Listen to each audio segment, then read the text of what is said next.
Hi friends, thank you for watching. This week I wanted to share with you the best nuggets of relationship advice I've ever gotten. They're in no specific order. They are all things I live by, and my hope today is to inspire and to help strengthen or guide your relationship in the right way, because I would love for you to be happy and in a good relationship. Having been married, divorced, in several relationships, and ultimately into my marriage now, I have learned a lot. And the fact that Jeremiah and I have such a good relationship tells me that what I'm sharing with you really does work. And you know, we have our ups and down moments just like everybody else, but we have managed to apply certain principles, I guess you can call them, in our relationship that work. And that is what I'm going to share with you. You may hear some things for the first time, in which case I am honored to introduce them to you, or you may have heard some things before, which is also great because you are now encouraging the right thinking in your relationship through repetition, and that will become a habit. So if you'd like to learn more, then please keep watching. One of the things I learned after my past failed relationship is that you are responsible for your own happiness. The hardest thing for me to accept was that it's not my partner's job to know how to make me happy all the time.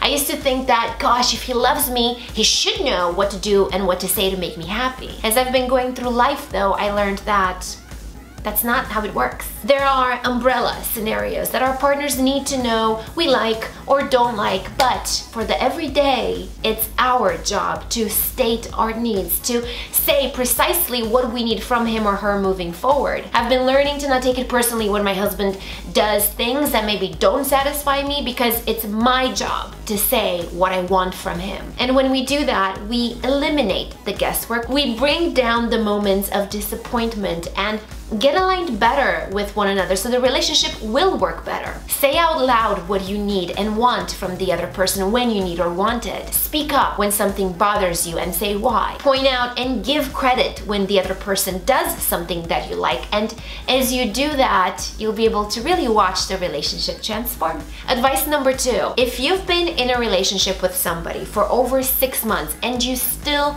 don't trust that person, you need to get out. It's really as simple as that. Time is important, and so many of us settle in average relationships out of fears of sorts. Fear of being alone, fear of not finding somebody better. That is just our lack of self-confidence talking, not the fact that there won't be anybody else out there for us. If you do the confidence work that I talked about in previous videos, which I will link below, and you trust your gut, you will be on the path that is right for you. And not trusting somebody after the first 6 months, which we all know is like the googly time, then you should really consider cutting your losses. I post a lot of inspirational stuff on Instagram and Periscope. If you have the apps, I linked my profiles in the description box below. Stay connected with me, and hopefully you will find nuggets of inspiration throughout the week that, in addition to the videos, will be able to help motivate and inspire you. The next advice is to separate facts from feelings. A lot of times when I get mad,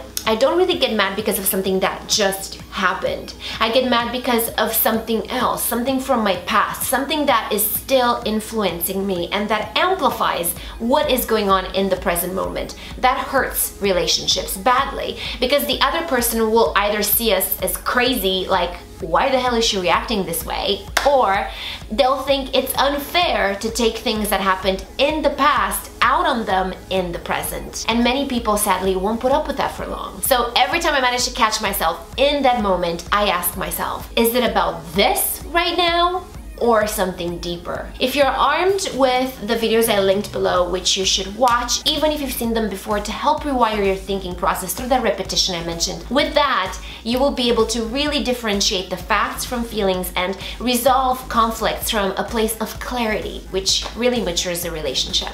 Advice number 4 is to go to bed together. I am typically a night owl, while my husband is a 5 a.m. kind of person, and even so, we always go to bed together. I turn down the TV to a volume of like 8 or 9, lower the light on my laptop screen, set up to click with a double tap on the track rather than to click to avoid the extra noise, and that is how we make it happen. I rub his back before he falls asleep, or he falls asleep touching my arm. When you do that, you maintain a powerful intimacy, and it's not just about having sex every single night because you're going to bed bed at the same time.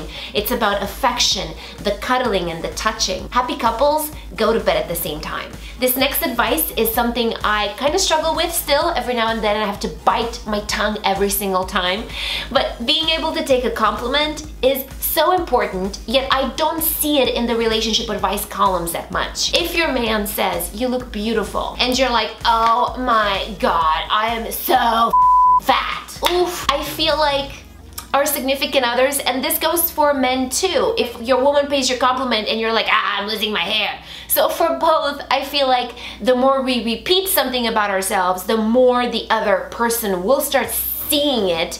Plus, it's kind of annoying when you say something nice to somebody and they argue with it. Like, just take it. I bite my tongue a lot and it still feels like, geez, he wasn't asking for my approval. Can't I just say thank you? So let's mute and nod, or just say thank you. I have 8 more where this came from. One advice which will make some people be like, huh? And I really took to it and it really works. I'm writing the blog post as we speak and it will be available for my email subscribers this Friday. You can sign up if you would like to get all the private content that I launch. Get with me on Instagram, Snapchat, or Periscope, and it would mean a lot to me if you are subscribed to this channel. Hope the video helped to inspire. I love you for watching. May good luck and fortune follow you everywhere you go today and every day.